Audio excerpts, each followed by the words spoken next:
bizim kişi değil.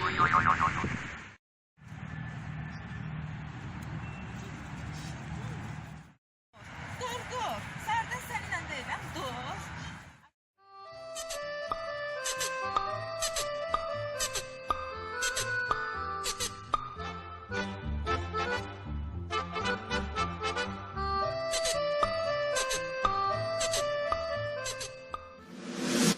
Kızım, səhərdən baxıram o kişinin qolunu dağıtırsan. Xəstə olar keçər sənə. Narahat olmayın, xala, fonus pislənim. Gel de spirtleneyim da gel.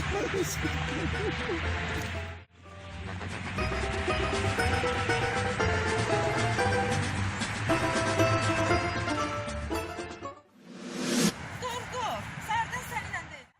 Gözyaşım şərab olsa, içtim haram olsa, gələcərim xarab olsa. Dur. Dördüm. Uymazlar daha yatır.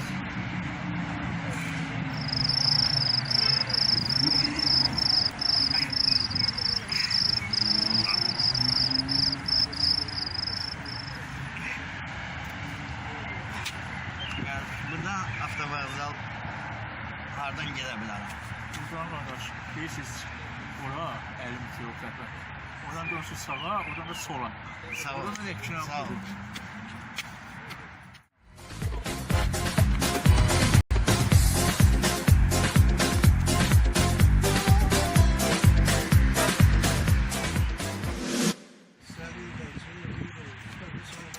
Sen dedim. Sıkıntısız evden çıkma. Boşuna olmasın. Ben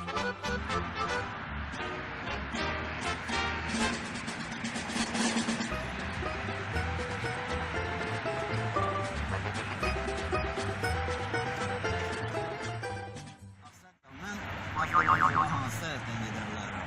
Buradan düz get. Öyle yok. Öyle niye? Buradan sola dön.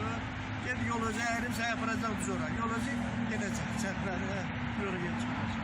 Sola dön düz git. Gel çıkarsın oraya. Sağ ol. Sağ ol. Kızına, bunlar hardasa görmüş. Ağlatmadım yüreğim, ağlatmadım. Dönebilsem gitsin. Var mı hardasa görmüştüm? Belki de yuxuda.